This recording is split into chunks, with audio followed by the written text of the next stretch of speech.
Hace poco leía en un periódico nacional un artículo acerca de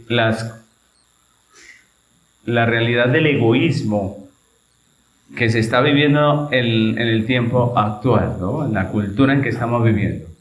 Era un periódico normal, pero él trataba ese tema del egoísmo porque el egoísmo de la cultura moderna ha tenido consecuencias en la economía y en muchas áreas de la sociedad. Así que este diario exponía el abuso de nuestra sociedad de la palabra libertad, ¿no? Hoy en día todo se quiere defender con la palabra libertad, todo es defendiendo la libertad. También ese artículo llamaba la atención sobre el culto al éxito personal, ¿no? Hoy en día se ha hecho prácticamente una adoración al éxito personal, y eso inevitablemente juega en contra del interés común, ¿no? De todos trabajar unidos por una causa, ¿no? El individualismo de la sociedad moderna hace que las causas de todos se descuiden y prime el éxito personal, ¿no?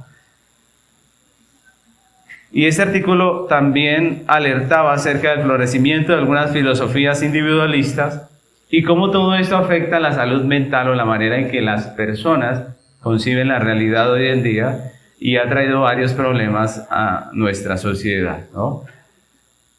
Me pareció interesante ese artículo porque era un medio secular el que lo exponía, ¿no? Un asunto como este fue analizado, expuesto de una manera muy, muy bonita en ese artículo. Sin embargo, el artículo se queda corto en el sentido de que fracasa en exponer la solución, ¿no? Simplemente él lo que hace es exponer el problema, ¿no? Poner el problema sobre la mesa y decir esto está pasando, ¿no? Pero nunca hubo un estudio del por qué, ¿no? De por qué se presenta esta realidad y cuál podría ser la solución, ¿no? Y pues obviamente que ese artículo fracasa en esto porque no es un artículo que se sustente en la verdad absoluta que es la palabra de Dios, sino que simplemente hace un análisis de la situación que estamos viviendo como sociedad. Pero nosotros sabemos que el libro que tiene respuestas a esa realidad y a todas las que estamos viviendo, ¿cuál es? La Biblia, la palabra. La Biblia nos ayuda a entender todo lo que estamos viviendo en el mundo en la actualidad. Ella nos dice el porqué, nos da la razón y nos da la solución. El problema de la cultura egoísta de nuestro tiempo está en el corazón del hombre. El hombre es pecador, ¿cierto? Y la solución a ese problema se encuentra en el Evangelio. Es la realidad, es lo que la Biblia enseña. Y el texto que vamos a estudiar hoy nos pone en un escenario muy parecido a la cultura moderna, muy parecido. Y yo quiero que miremos este texto que vamos a estar hoy estudiando con lupa, ¿no? De mirar ese texto para nosotros aprovechar lo que dice el texto y la solución que ofrece el texto. Así que continuamos hoy con nuestro estudio de la serie expositiva del libro de Nehemías con el lema Jesucristo edifica su iglesia a través de su iglesia. Esta es la enseñanza número 12 de este tema. Me estaba equivocando en las últimas enseñanzas, en no dar el número correcto. Pero esta es la enseñanza número 12 y se titula ¿Tu reino o el de Dios? Estamos poniéndole títulos de pregunta a estos estudios porque son un desafío para nosotros.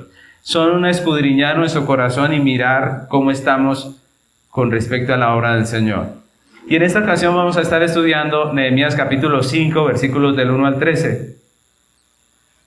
Dice la palabra del Señor en Nehemías capítulo 5, versículos del 1 al 13. Entonces hubo gran clamor del pueblo y de sus mujeres contra sus hermanos judíos. Había quien decía, nosotros, nuestros hijos y nuestras hijas, somos muchos, por tanto, hemos pedido prestado grano para comer y vivir. Y habían quienes decían, para comprar grano, perdónenme, es que aquí tengo un texto que me falta, no sé por qué. Voy a abrir aquí el texto de Nehemías para leerlo bien porque tengo un problema aquí. en mi hoja. A ver, vamos leyendo ese versículo 3. ¿Cómo dice el versículo 3? Y había quienes decían, hemos enseñado nuestras tierras, nuestras viñas y nuestras casas para comprar grano a causa de la ley. Dice el 4. Y había quienes decían, hemos tomado prestado dinero para el tributo del rey sobre nuestras tierras y viñas. Ahora bien, nuestra carne es como la carne de nuestros hermanos, nuestros hijos como sus hijos. Y he aquí que nosotros tenemos nuestros hijos y nuestras hijas en Belén, y algunas de nuestras hijas no están ya, y no tenemos posibilidad de rescatarlas, porque nuestras tierras y nuestras viñas son de oro. Y me enojé en gran manera cuando oí su clamor y estas palabras. Entonces lo medité y reprendí a los nobles y a los oficiales y les dije, exigid de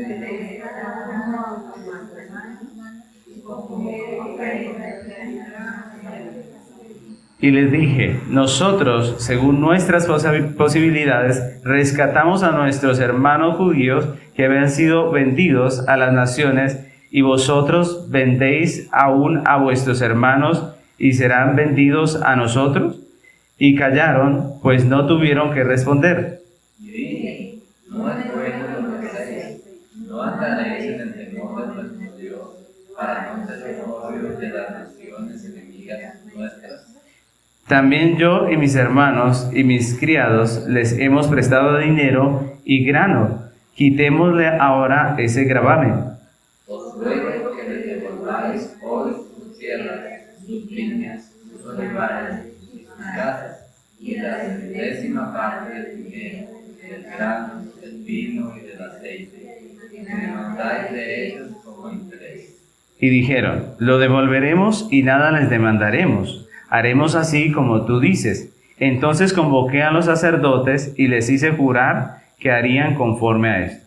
Además, sacudí mi vestido y dije, así sacuda Dios de su casa y de su trabajo a todo hombre que no cumple esto, y así sea sacudido y vacío. Y respondió toda la congregación, amén. Y alabaron a Jehová, y el pueblo hizo conforme a esto. Amén. Y este texto es maravilloso, ¿no? Es precioso la historia que nos cuentan allí. Y es la continuación de lo que hemos estado viendo de Nehemías. Vimos a Nehemías como un hombre que cuando ve la necesidad de su pueblo siente el llamado. Y es interesante porque no es un llamado como el de Jeremías, por ejemplo, que Dios le hace audiblemente a Jeremías y le dice, yo te escogí desde el vientre de tu madre, ¿cierto? Sino que este es un llamado que él ve la necesidad, ¿cierto? Y dice, yo tengo que hacer algo. Dios me ha dado lo que me ha dado y tengo lo que tengo y la posición que tengo es para hacer algo por su obra. Y eso es maravilloso, ¿cierto? Porque alguno podría decir, bueno, a mí Dios no me ha llamado a nada. Pero si usted ha visto la necesidad, pues usted está siendo llamado, ¿cierto? Y eso es interesante. Pero Nehemías va a donde el rey, que era su jefe, y le pide a él que le dé permiso de ir a reconstruir las murallas de su ciudad. El rey le da permiso, él acude, vimos el capítulo 3 donde nos hablan acerca de cómo ellos edifican el muro. Vimos el capítulo 4 donde nos hablan acerca de la oposición que se levantó contra los que construían el muro, de sus vecinos, un problema externo, ¿cierto? Enemigos que vienen de afuera y quieren detener la obra. Y el capítulo 5 nos habla, aquí el autor, de problemas internos que empezaron a presentarse en aquellos que construían, en los hermanos judíos. Hubo algunos problemas. ¿Cuál es el problema interno que nos habla específicamente el texto que estamos hoy estudiando? Pues eso es lo que vamos a estar viendo, si Dios nos lo permite, y vamos a hacer un estudio de este pasaje en 3 puntos sencillos. Lo primero que vemos aquí en este texto es un obstáculo, el obstáculo del egoísmo, ¿no? El obstáculo del egoísmo. Ese es el primer punto.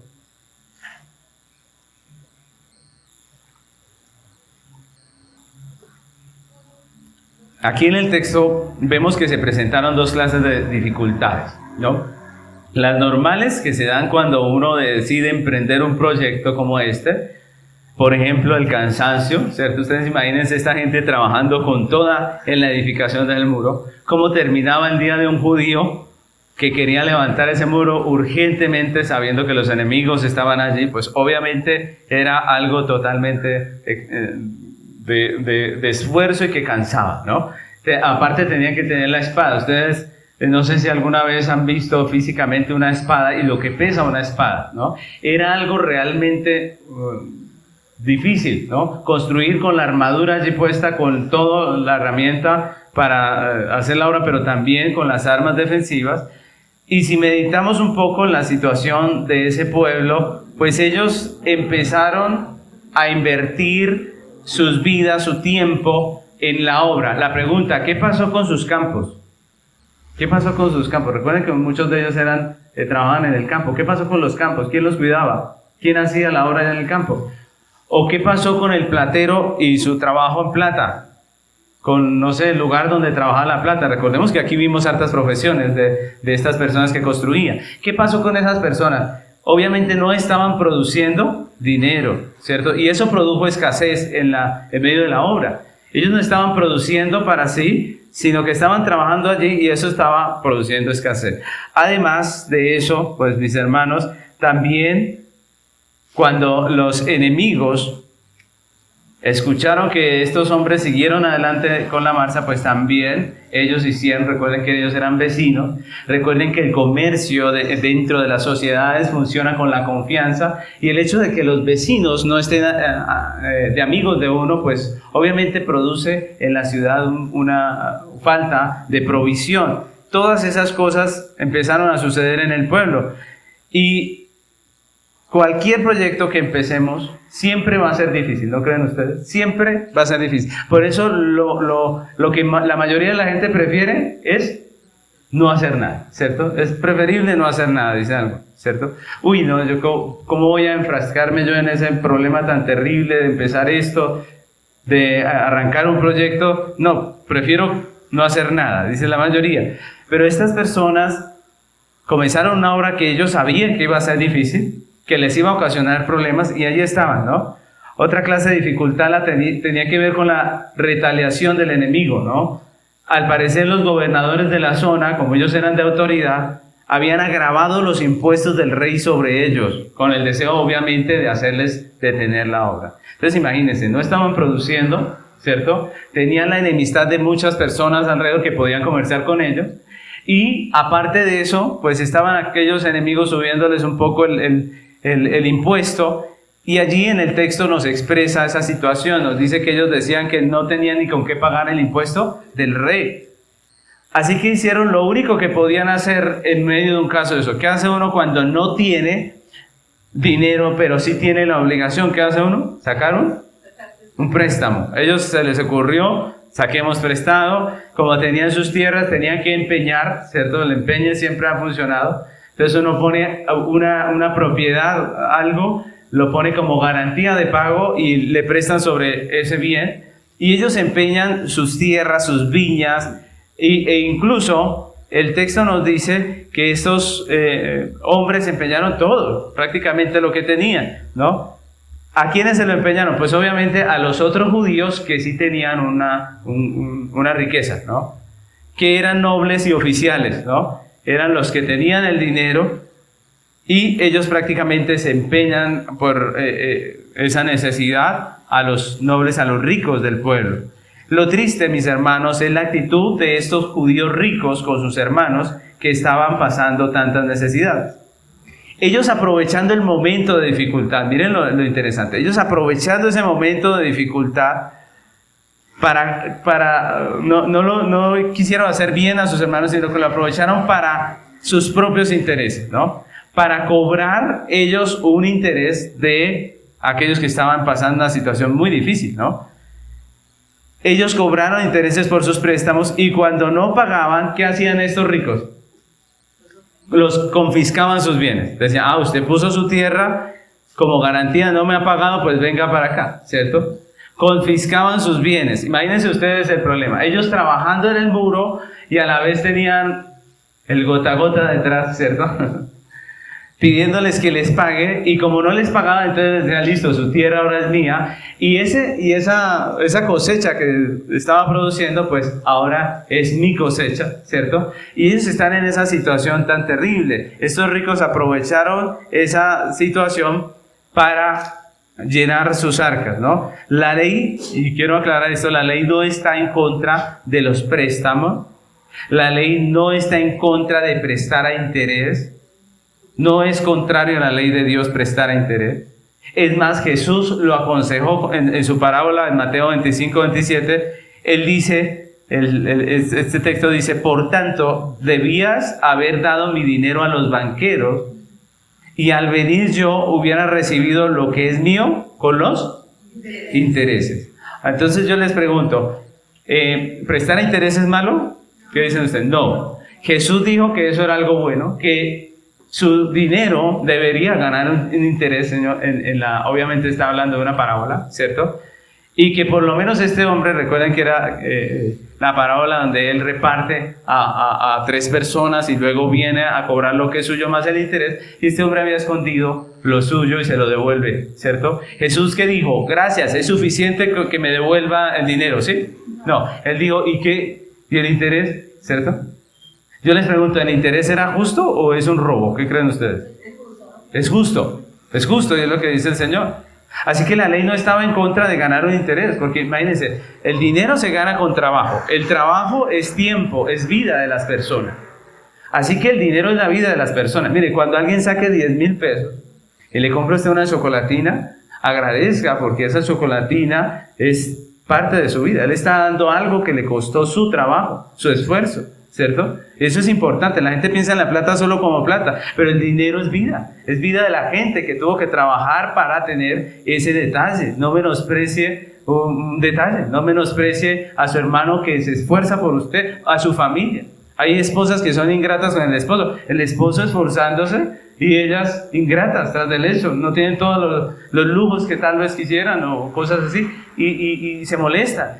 Pero lo que está invirtiendo el esposo en su esposa es vida. Lo que invierte la esposa en el esposo es vida. Entonces debemos ser agradecidos y estar contentos porque es vida lo que nos está dando nuestro prójimo. Así que el interés no estaba prohibido, sino reglamentado. ¿Cómo era el reglamento? En la ley, ¿no? Si usted le prestaba dinero a una persona para hacer negocios, por ejemplo, usted podía cobrar de él un interés, obviamente. Eso ha existido siempre. Entonces, usted quiere trabajar en algo y dice, pero necesito un capital. ¿Qué hace? Saca un crédito y con ese crédito trabaja el dinero, gana para sí mismo y gana para el banquero, digámoslo así, o para el prestamista, ¿no? Eso existía, la Biblia no lo prohíbe. Es más, al parecer los judíos fueron los pioneros en la banca, ¿no? Muchas personas, estudios de historia han mostrado que los primeros bancos tienen una relación estrecha con los judíos. Fueron ellos mismos los que inventaron ese sistema y eso trajo mucha prosperidad en su tiempo. Porque personas que no podían trabajar, porque no tenían capital, de los bancos sacaban y ellos sencillamente les devolvían con interés. Entonces las personas... Si nosotros miramos, las personas hablan mal de los bancos, ¿no? La mayoría de uno escucha por ahí hablar mal de los bancos. Sin embargo, pues el sistema del banco no es injusto en ningún momento. Ellos están cobrando un interés que es algo justo, ¿cierto? Tampoco es desmedido porque ellos están regulados por el gobierno, ¿sí? Y ellos lo que son un negocio. Un banco funciona por negocio, no por caridad, ¿cierto? No, el banco realmente no está pensando en caridad, está pensando en negocios. Y miren lo interesante, un banco lo que hace es ganar una parte, pero también permitir que uno gane, ¿no? Porque cuando usted tiene un capital y lo trabaja, pues usted gana y el banco también. Me parece que nosotros hablamos bien del banco cuando nos va a prestar, pero cuando ya nos está cobrando, ¿qué decimos? ¿Cierto? Ay, sí, terrible, esos bancos son terribles, ¿cierto? Pero la realidad es que son una bendición porque permiten que haya un trabajo de capital sin uno tener un peso muchas veces, sin uno tener ese plante. Entonces, así debemos ver nosotros, no debemos ser injustos. Si un banco le prestó a usted, sea justo, pague el interés, ¿cierto? Pague el interés, devuelva el dinero y haga lo que es justo. Entonces ellos prestan el dinero al que quiere trabajar. Algunos dicen, pero es que un banco no le presta al pobre. ¿Por qué no le presta al pobre? Porque es un negocio. O sea, imagínese que usted fuera al banco. Si usted quiere hacer es un negocio donde gane un interés, usted no le va a prestar a alguien que no le va a poder devolver, ¿o sí? Eso es obvio. Para eso existen otras entidades, ONGs, ¿no? Algunas entidades de pronto sin ánimo de lucro, pero si hablamos de un banco, pues estamos hablando de alguien que está haciendo un negocio en donde usted va a ganar y él también va a ganar, ¿no? Entonces, eso es importante porque muchas veces nosotros no tenemos un criterio correcto y nos dejamos llevar por los rumores, ¿cierto? Y terminamos hablando mal de aquellos que son una bendición para la sociedad, para el buen funcionamiento de las finanzas. Pero eso funcionaba también así en el tiempo de Nehemías. Pero si hablamos del préstamo que se hacía a la persona pobre por misericordia, porque estaba pasando un momento difícil, la Biblia, la ley, prohibía que se cobrara un interés. Ojo, en esos préstamos se prohibía que se cobrara un interés. ¿Por qué? Porque era esa clase de préstamos que se hacía por misericordia, por amor con el hermano, con la intención de ayudarle a salir de una situación difícil, pero nunca con el propósito de beneficiarse de él, ¿no? Es un préstamo por misericordia, y esos préstamos la ley dice que no se podían hacer con interés. Dice, por ejemplo, Éxodo 22, 25 al 27, cuando prestares dinero a uno de mi pueblo, al pobre que está contigo, no te portarás con él como logrero, ni le impondrás usura. Si tomares en prenda el vestido de tu prójimo, a la puerta del sol se lo devolverás, porque solo eso es su cubierta y es su vestido para cubrir el cuerpo. ¿En qué dormirá? Y cuando él clamare a mí, yo le oiré, porque soy, ¿qué? Misericordioso, dice el Señor. Eso es Éxodo 22, 25 al 27. Mis hermanos, es muy claro el texto, ¿no? Si un hermano empobrece y yo le presto, dice el texto, que yo no puedo quedarme con lo que él me dejó en prenda. Recuerden que la prenda era lo que ella empeñaba. Si era el vestido, por ejemplo, él le decía, mire, le dejo mi vestido, présteme este dinero y por la tarde se lo devuelvo. Llegó la tarde y el hombre le dice, no lo conseguí, no conseguí el dinero. ¿Qué debía hacer? Devolver porque ¿con qué se va a cubrir? Miren lo tremendo que es el texto, ¿no? El Señor dice, ¿cómo se va a tapar esta noche? ¿Cierto? Hay que devolverlo. ¿Y qué podríamos decir nosotros si fuéramos muy radicales? Diríamos, ¿pero quién le manda? ¿Cierto? O podríamos decir, pero entonces, si yo le devuelvo la garantía, ¿quién me garantiza que me va a pagar? ¿Cierto? Habrían mil excusas. Pero el Señor, ¿qué dijo? Dijo, no, se lo devolverá. Sin falta se lo devolverá. Si era necesario, a causa de la situación, de una situación muy difícil, el que prestaba debía estar dispuesto a perder, a no esperar nada a cambio, a no esperar la devolución de lo que había prestado. Esa era la ley, ¿no? En situaciones de necesidad, de pobreza, en donde no se podía hacer mal. Es decir, esos eran préstamos para ayudar. El fin era ayudar, no empeorar su situación, ¿cierto? No empeorar su situación, era ayudar y no empeorar su situación. Incluso la ley ofrecía la esperanza a los endeudados en el año de la remisión, cada 7 años, o en el año del jubileo, cada 50 años. ¿Recuerdan que se perdonaban las deudas? Que el esclavo salía libre, generalmente eran esclavos por causa de deudas. Entonces todo eso lo que daba era esperanza al que estaba en pobreza, en situación de dificultad.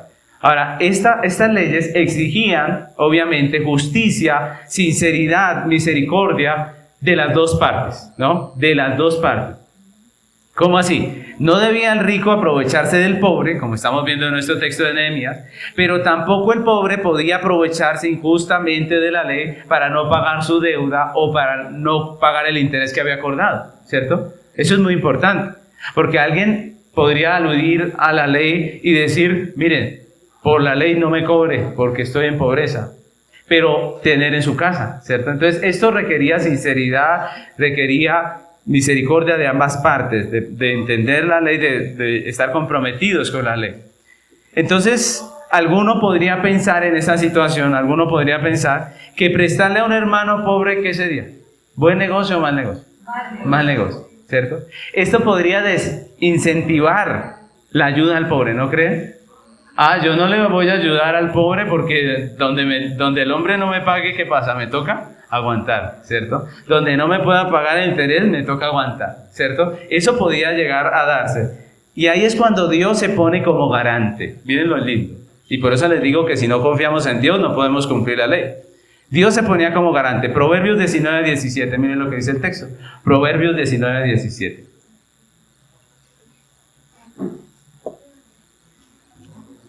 Miren el compromiso de Dios. Y este es uno de tantos versículos en los que el Señor se pone como garante cuando nosotros hacemos un bien a la persona que está en pobreza. Dice Proverbios 19:17. A Jehová presta el que da al pobre, y el bien que ha hecho, ¿qué pasa? Se lo volverá a pagar. ¿Quién lo dice? Dios. Así que el judío no debía pensar, el hijo de Israel, pueblo de Dios, no debía pensar que era mal negocio ayudar al pobre, no. Porque él sabía que Dios se comprometió en volverle a pagar, en devolverle, ¿cierto? Y como podemos ver, la ley exige un trato diferencial si el préstamo se hace por necesidad de una persona que está mal económicamente, que está muy mal en su situación. En tales casos debía primar el amor al interés personal. Y el de Nehemías era un caso de estos, era un caso donde esta gente estaba en necesidad por estar haciendo la obra del Señor, porque obviamente no estaba produciendo para sí misma. Los judíos que trabajaban pasaban necesidad no por ociosos, o sí por ociosos.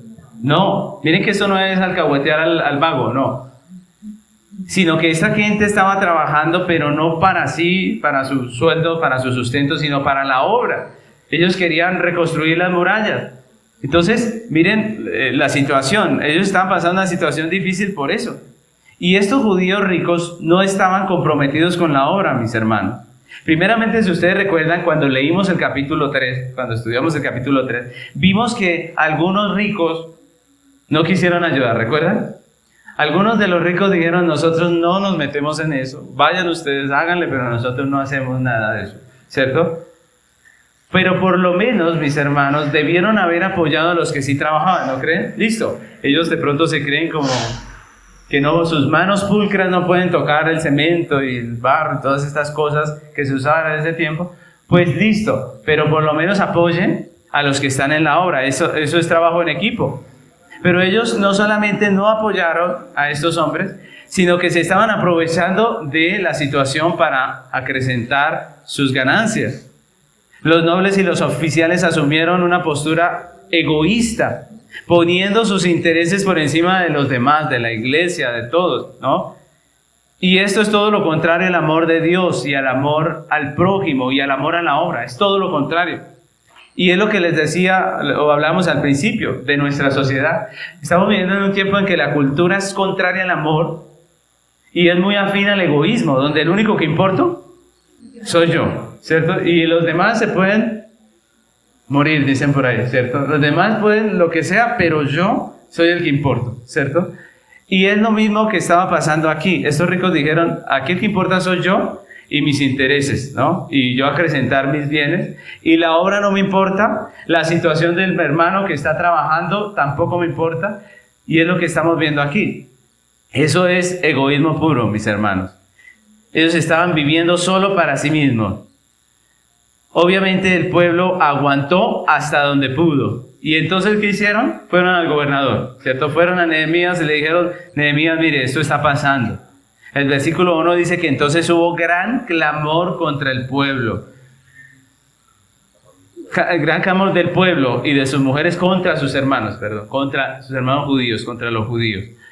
¿Por qué? Porque ellos estaban aprovechando de la situación. Ahora, desafortunadamente la realidad de estos judíos es la misma de muchos hoy en día, de nuestra sociedad que cada día propende más por el individualismo y el egoísmo, pero también desafortunadamente es la realidad de muchos cristianos que han absorbido la cultura de este mundo y solamente piensan en sí mismos, ¿cierto? Piensan en lo suyo, en sus bienes, en sus cosas, en su familia, en lo suyo, y no piensan en su prójimo, no piensan en la iglesia, no piensan en nada de esto, simplemente hacen caso a la cultura moderna, donde reina el egoísmo, donde nadie quiere hablar del bien común, donde nadie quiere comprometerse, ni amar, ni sacrificarse, sino que todos quieren su bien propio. Y es sorprendente, mis hermanos, la desconexión que hay hoy en día de muchos cristianos con la iglesia, con la causa de Cristo, con la obra del Señor, con el evangelismo, con la obra de las misiones en diferentes lugares. Hay una desconexión, como si eso no le correspondiera al cristiano, como si eso fuera un asunto diferente, ¿no? El cuento es que hay mucha gente que se acerca a la iglesia, al cristianismo, por interés propio, pero no con el deseo de hacer lo que Dios le manda, no con el deseo de comprometerse, y esa es la realidad. Como los nobles y los oficiales del tiempo de Nehemías, cada uno vive con sus propios intereses, pensando en su propio reino y sin ningún interés por la obra, y eso no es cristianismo, mis hermanos. Mateo capítulo 6, versículo 31 a 33, miren lo que dijo el Señor Jesucristo con respecto a esto.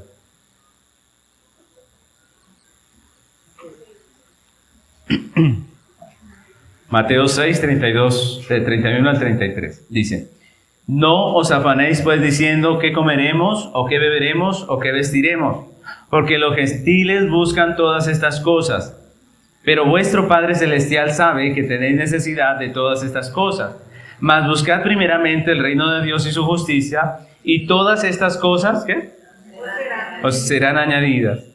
Y esto, mis hermanos, no es un llamado a dejar de trabajar, ¿no? Porque alguno podría decir, sí, eso está bueno, renuncio. No, no es lo que está diciendo el texto. El texto lo que está hablando aquí es de que nosotros aprendamos a confiar en Dios y a preocuparnos de lo que realmente tiene valor, que es la obra del Señor.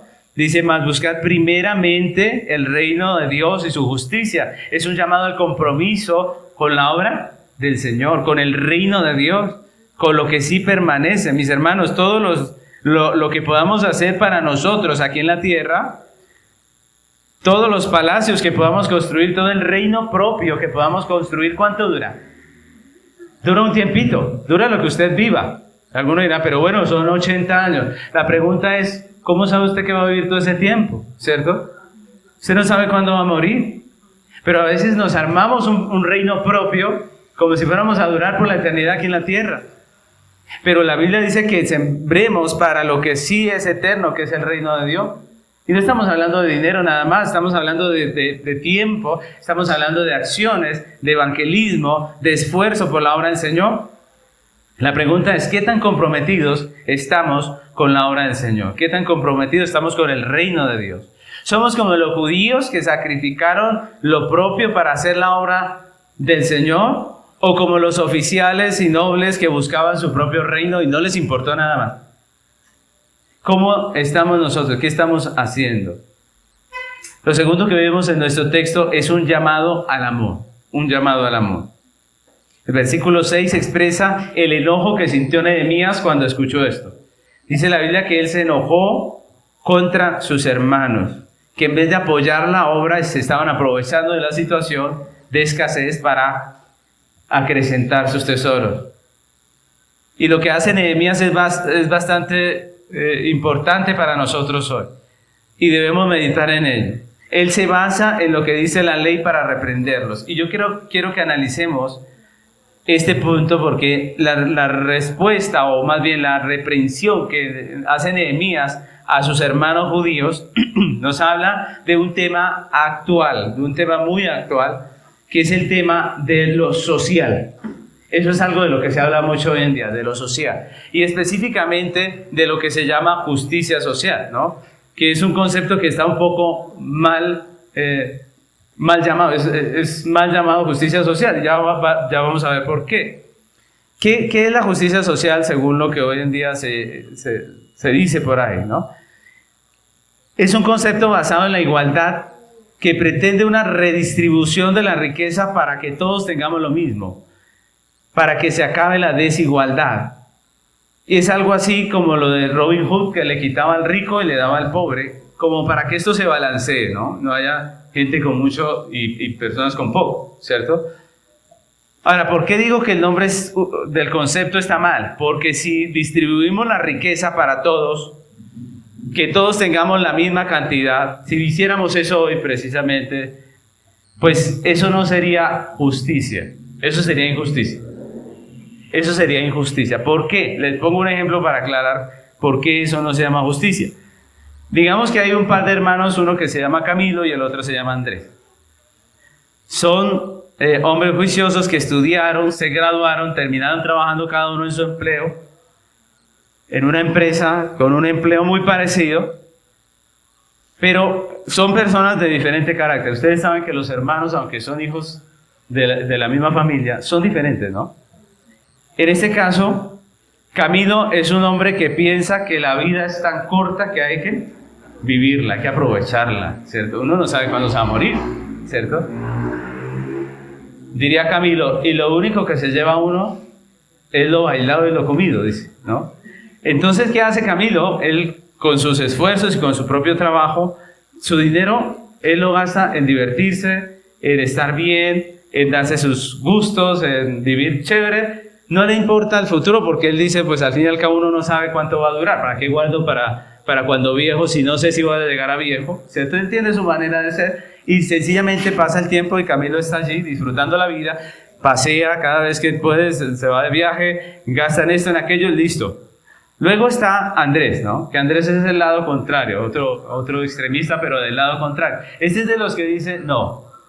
¿Qué tal en el futuro yo no tenga la salud para trabajar? ¿Qué voy a hacer? ¿Cierto? No, yo voy a invertir el dinero, lo voy a ahorrar, lo voy invirtiendo y al final, pues sencillamente ese capital me puede, si lo invierto me va a dar el dinero no solo para vivir, sino también de pronto para viajar y para todo eso. Pero ¿qué hace Andrés? Él posterga su satisfacción y dice, después hago todo esto. Yo quisiera también, dice Andrés, quisiera también viajar como mi hermano, pero me estoy aguantando porque tengo un propósito, un objetivo.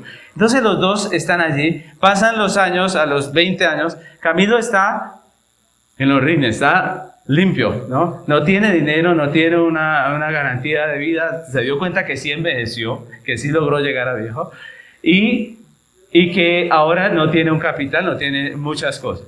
Y está Andrés, que él sí logró alcanzar su meta y ahora está viviendo de la renta de lo que tanto ahorró y se esforzó.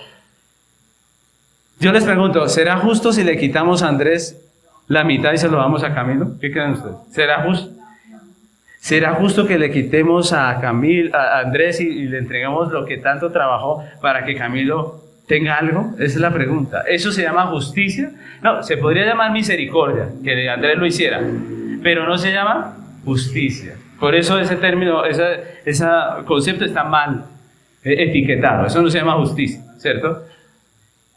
Y esto que estamos viendo aquí es algo muy interesante porque lo que Nehemías nos está mostrando es un problema entre el rico y el pobre, entre el noble y el trabajador. Es lo que nos está mostrando. ¿Cómo lo soluciona Nehemías? ¿Con justicia social?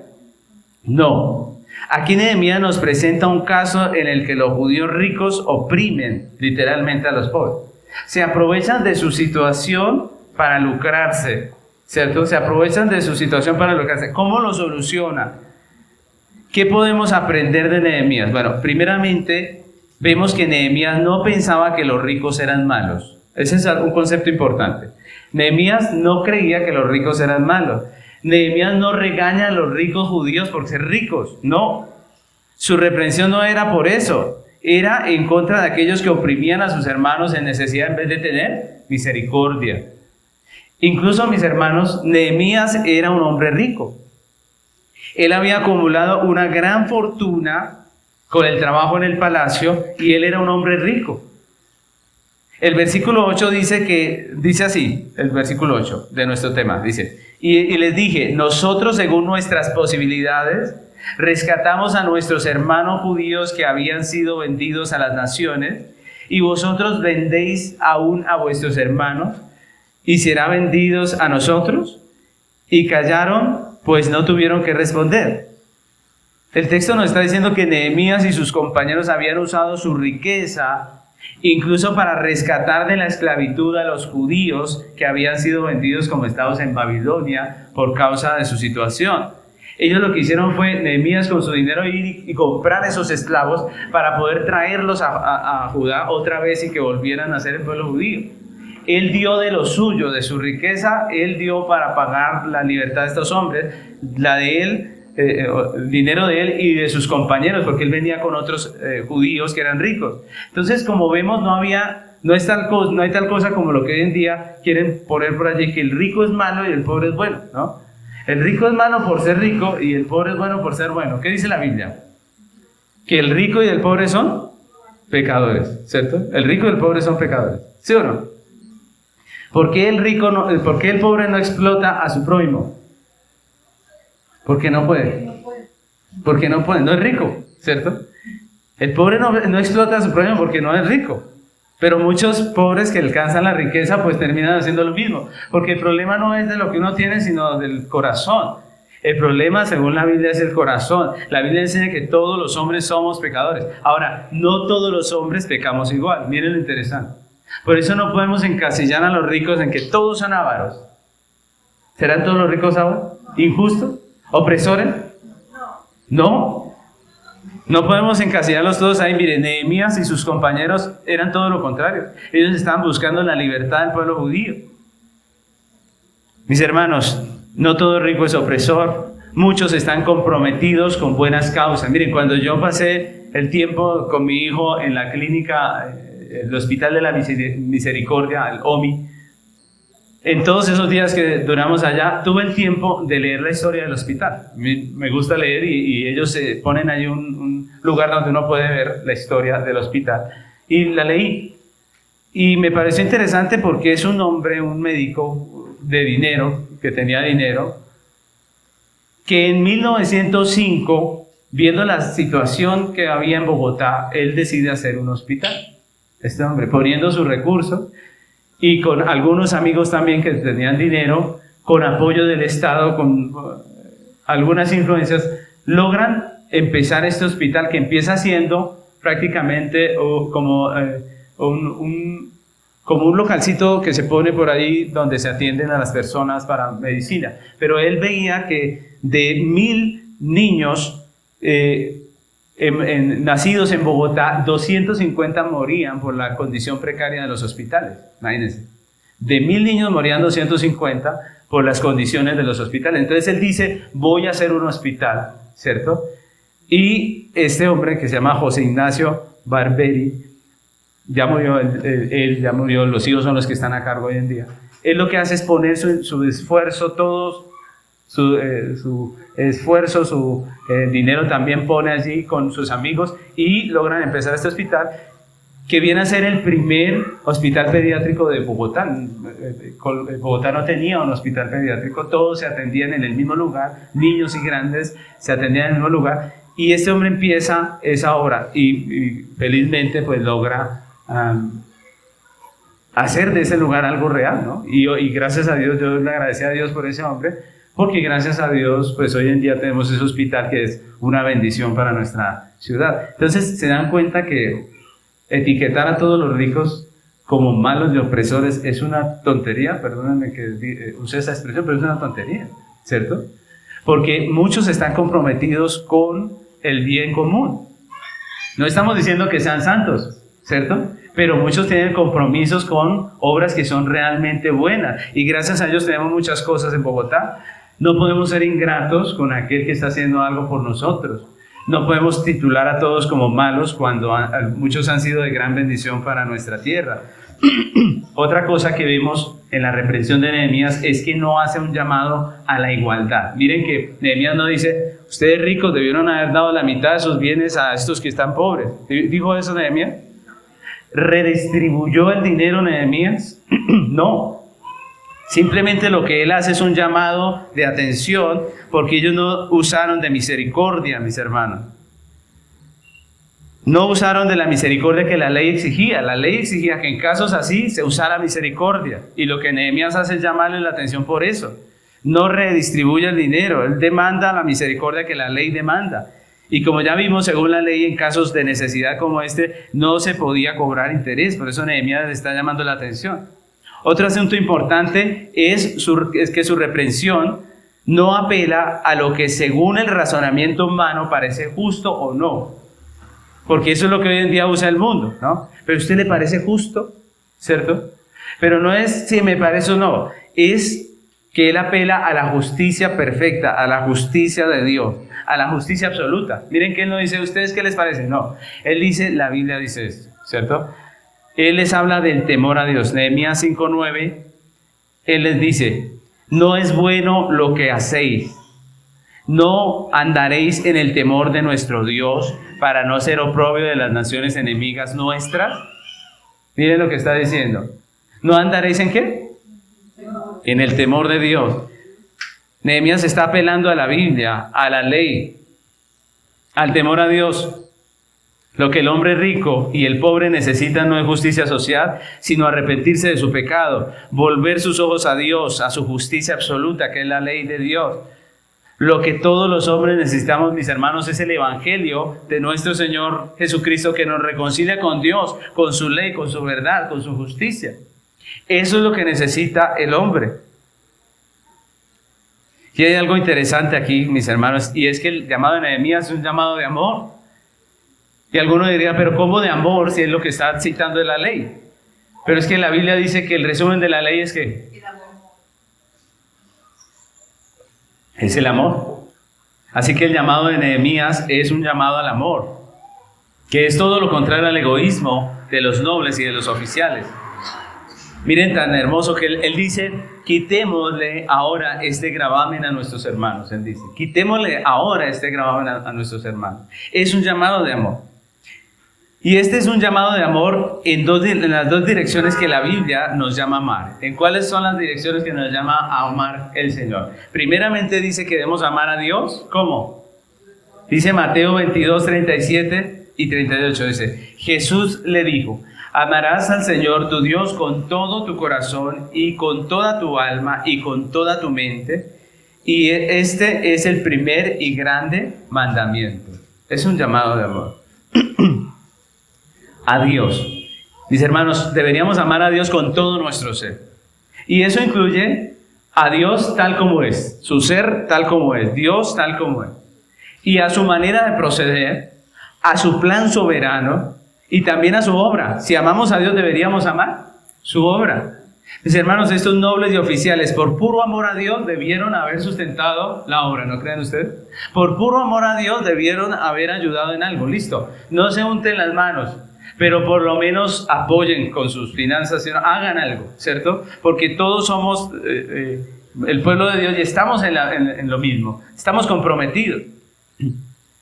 Pero mis hermanos, estos hombres hicieron todo lo contrario.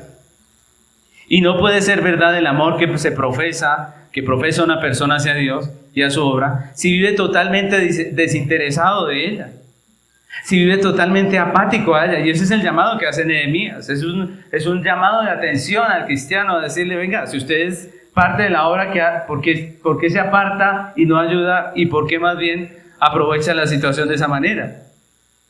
Y esa es una de las características principales del pueblo de Dios.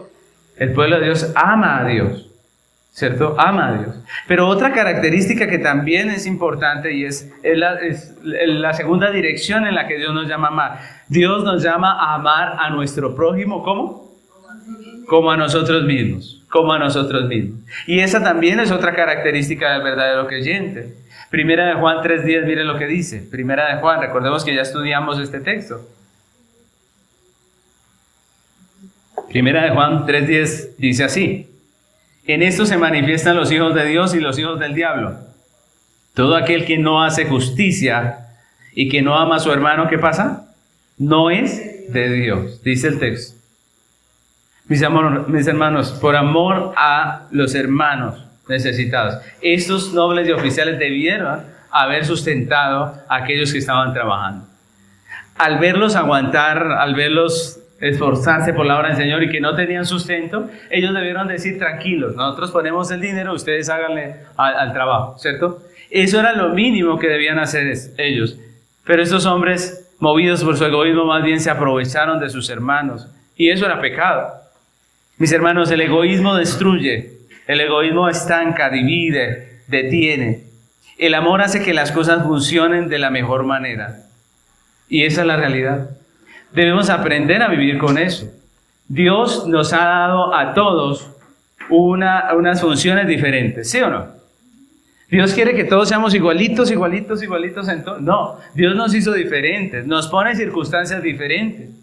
La Biblia no habla de que logremos la unidad económica, que todos tengamos exactamente lo mismo. La Biblia nos dice que siempre entre nosotros van a haber personas pobres, siempre van a haber ricos, dice la Biblia. El texto, Jesús lo enseñó en el Nuevo Testamento. Esa es la realidad, unos tendrán más, otros menos, y debemos aprender a aceptar las diferencias y no propender porque todo sea igual, porque esa no es la realidad de la vida. Y más bien debemos aprender a amar, a tener misericordia, a cumplir lo que la Biblia nos dice en las diferentes situaciones que nos acontecen en la vida, es lo que la palabra nos dice.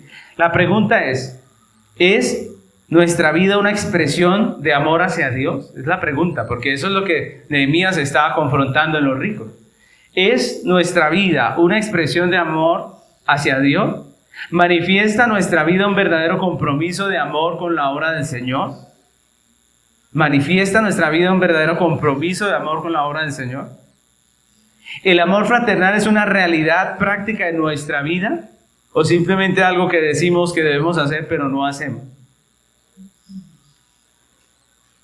Y mis hermanos, la tercera cosa que vemos en nuestro texto son acciones coherentes. Como vemos en nuestro texto, la palabra de Nehemías penetraron en el corazón de estos hombres y ellos expresaron arrepentimiento. Dijeron, hicimos mal, estamos mal. Pero Nehemías no se conforma, mis hermanos, con que ellos expresen un arrepentimiento. Él va más allá, exige acciones coherentes con ese arrepentimiento. Primeramente, como podemos ver en el texto y como un buen líder, Nehemías se pone como ejemplo. En el versículo 10 dice que él también había prestado dinero a estos hombres pobres, pero que él está dispuesto a perdonar esa deuda, es lo que está diciendo en ese texto. Él está dispuesto a perdonar la deuda. Él se pone como ejemplo. Nehemías, en el libro que estamos estudiando, se ve no como un rico avaro de estos de los que está hablando el texto, sino todo lo contrario. Él era un ejemplo de lo que es ser rico para con Dios, ¿no? De tener lo que tenemos para la obra del Señor, para hacer lo que Dios manda. Y Nehemías, con su ejemplo, está motivando a los hombres al amor a Dios, al amor por la obra del Señor y también por los hermanos. Pero Nehemías no solo motivó con su ejemplo, sino que él se aseguró que esto fuera un compromiso legal. Y eso es importante, mis hermanos. Su amonestación no era solamente personal. El versículo 7 dice que él había convocado contra ellos gran asamblea. Y convocar asamblea era hacer un asunto legal. Poner los ancianos allí como testigos, convocar al pueblo, era un asunto legal. Y lo que Nehemías estaba haciendo era una amonestación pública. Una demanda legal contra estos hombres que exigían el cumplimiento del amor fraternal que exige la ley. Miren lo que Nehemías está haciendo. Él está haciendo una demanda pública con todo el mundo allí presente, con todo el pueblo. Y por eso el versículo 10 nos habla de un juramento. Y por eso el versículo 11 dice, os ruego que le devolváis hoy sus tierras, sus viñas, sus olivares y sus casas y la centésima parte del dinero, del grano, del vino, del aceite que demandáis de ellos como interés. Y eso es tremendo, porque ellos habían provocado un gran problema. Ellos habían violado la ley y causaron un gran mal en el pueblo que estaba a punto de detener la obra. No la detuvieron los enemigos externos, pero los enemigos internos estuvieron a punto de detener la obra. Y para remediar ese mal, Nehemías dice que ellos debían devolver las propiedades que habían confiscado y el interés que habían cobrado. Es lo que le está diciendo Nehemías. Devuelven lo que les cobraron a esta gente. Punto. ¿Cierto? Para remediar ese mal, ellos debían devolver eso. Así que Nehemías hace que ellos se comprometan públicamente en juramento. Dice que él le hace jurar a estos hombres que van a hacerlo. Y esto es lo que vemos en el versículo 13, donde Nehemías profiere una maldición para quien viole ese compromiso. ¿Sí se dieron cuenta? El 13 dice: además sacudí mi vestido y dije, así sacuda Dios de su casa y de su trabajo a todo hombre que no cumpliere esto, y así sea sacudido y vacío. Y respondió toda la congregación. ¿Qué respondió? Amén. Ese es un compromiso público. Ese es un compromiso con maldición, un juramento con maldición que obliga a estos hombres a actuar de manera coherente con el amor que la Biblia exige. Y me parece maravillosa la forma en que termina nuestro texto, porque dice que entonces todo el pueblo alabó al Señor e hicieron conforme a esto, hicieron la voluntad de Dios. Y me parece hermoso porque estos hombres cambiaron una vida de egoísmo, enfocada en sí mismo, a expensa del sufrimiento de sus hermanos, a expensa de la obra del Señor, por una vida de amor a Dios, de apoyo a su obra y de misericordia y de ayuda a su prójimo. Mis hermanos, esa vida trae mucha mayor satisfacción. Poder ayudar a otros trae mucha satisfacción. La vida del que ayuda es una vida tranquila de satisfacción. La vida del egoísta está llena de odio, de murmuración, de desprecio. Pero la vida del que ama está llena de gratitud. Mis hermanos, el amor nos permite hacer lo que debemos hacer aún sin esperar nada a cambio, aún sin esperar nada a cambio. Y eso es maravilloso. Eso es liberador, mis hermanos. Cuando usted no espera nada a cambio del bien que está haciendo, porque lo hace porque debe hacerlo, eso es liberador. Usted está tranquilo. Usted no está cargado por lo que hizo el otro. Usted sabe que hizo lo que tenía que hacer. Mis hermanos, nuestras prioridades revelan lo que hay en nuestro corazón.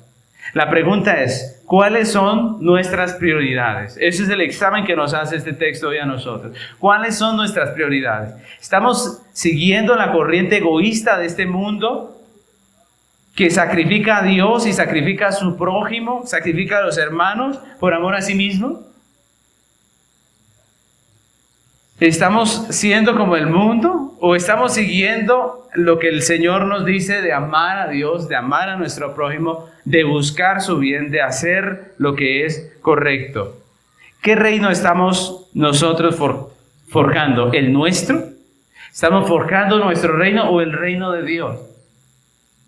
Miren, mis hermanos, a nosotros nos molesta que las cosas no salgan como nosotros queremos, ¿sí o no? Pero no nos molesta que las cosas no salgan como Dios ha dicho en su palabra. Nos molesta cuando vemos a diario cosas que van en contra de nuestros planes. Pero no nos molesta cuando suceden cosas que van en contra de lo que dice la Biblia. Mis hermanos, nuestras prioridades hablan de lo que hay en nuestro corazón. ¿Qué reino estamos nosotros forjando? ¿El reino de Dios, como nos llama en la Biblia, o nuestro propio reino efímero, pasajero, conforme a la corriente de este mundo? Yo les invito a que recapacitemos en nuestras acciones, en nuestras decisiones, en lo que hacemos. Miren, esa canción, justamente la que cantamos hoy, en el momento del arrepentimiento, me parece hermosa, ¿no? Sí, cuando cantan, sí escuchan esa letra tan hermosa, que dice: si fui motivo de dolor, oh Cristo, si por mi causa el débil tropezó, si no ayudé cuando podía, si no hice lo que debía, ¿cierto? Si quise andar tranquilo y sin perseverar por ti, por tu causa, ¿cierto? Ese cántico es maravilloso. Y yo les invito a que hoy reflexionemos y le pidamos a Dios que nos perdone y nos ayude. Les invito a que se pongan sobre sus pies.